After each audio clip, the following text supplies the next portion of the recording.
Hello sa inyo mga kasari. So for today's video, tayo ay mag-haul and pricing. Nakita nyo naman guys, sa unahan ng video na to na dumating na ang JTI. So, ayun, nag-inform sila sa akin guys na antay-antay lang daw sa about nga dun sa papintura ng ating tindahan kasi hindi pa daw nag-i-start yung second batch. So, sana makasama tayo guys doon sa second batch. At ngayon guys, umpisahan ko na yung pag-share sa inyo ng mga sigarilyo na kinuha ko na worth 10,217. Medyo tumaas mga kasari dahil yung pinagbayaran ko ngayon ay 6,150 pesos lamang. Tumaas dahil actually nakabili pa nga ako sa palengke mga kasari nung nakaraang araw kasi nga nagkulang yung stocks natin ng sigarilyo.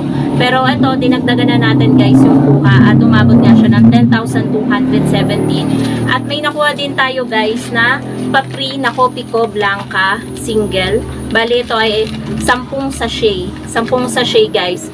Actually hindi ako nagtitinda ng single na kape. Itatry ko lang siyang ibenta in case na ayun nga dahil hindi tayo nakakabili, walang Kopiko kay Dali. Paubos na rin kasi yung ating akala ko nga yung papri nila twin pack pero single. Pero okay na rin naman to mga kasari. Pwede ko tong ibenta ng 8 or 9 pesos.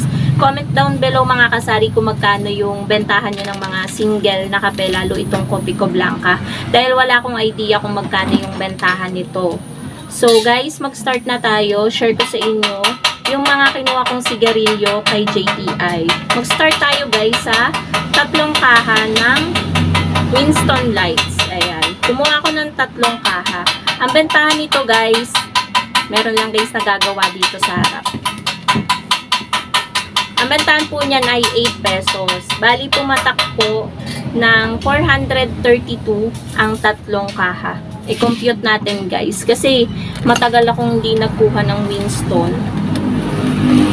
So pumapatak ng 144 mga kasari ang isang kaha. 144.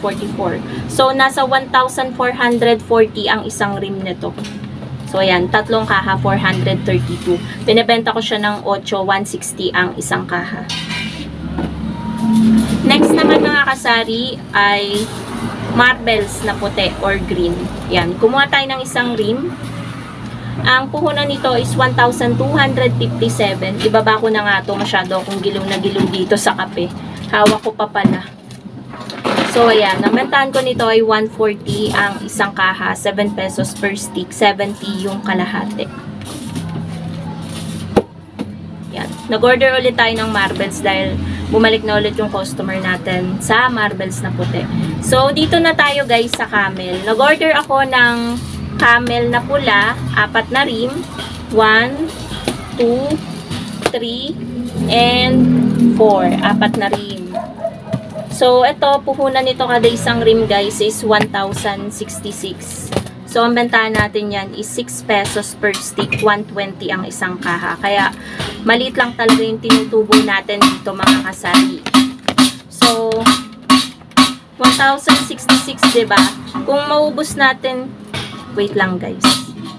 Ayan guys, meron lang bumili. Kumare ko. Inaanak ko yung anak niya. Kaso lumipat na, dati dito sila nakatira, lumipat sila dun sa ibaba. Kaya hindi ko na masyadong napapagkita kasi dun na nga sila nakatira sa ibaba. So, saan na ba tayo? 1,200 kapag naibenta natin yung 10 kaha. So, ilales natin yung puhunan na 1,066. 134 pesos lang po mga kasari yung tutubuin po natin sa isang rim. 'Di ba mga kasari, ang liit lang ng tubo natin sa sigarilyo. Kaya yung mga papautangin nyo guys sa sigarilyo, yung mga magagaling magbayad. So, next naman, eto, Camel na mentol. Nagtataka yung ahente ko, yung pusa, nagbukas ng gate. Marunong magtulak ng gate. So, nagtataka yung ahente ko guys, bakit daw ang lakas nito sa akin. Hindi ko rin alam kasi gusto nila to kasi mahaba na mura pa. So, sa iba daw kasing tindahan pa, isa-isang rim lang ang kuha sa kanila ng Camel mentol. Eh dito, 4 na rim guys yung aking kinuha. 2, 3, 4 na rim to. Minsan nga hindi pa guys nagkakasya. Tulad nga nung nakaraan, nakapamili pa ako ng isang rim at 5 kaha nito sa palengke. Actually, minatira pang 4 na kaha dito. So, buti na lang nilabisan ko ng 5 kaha yung binili ko kasi kung hindi ko nilabisan, magkukulang pa yung isang rim na aking binili.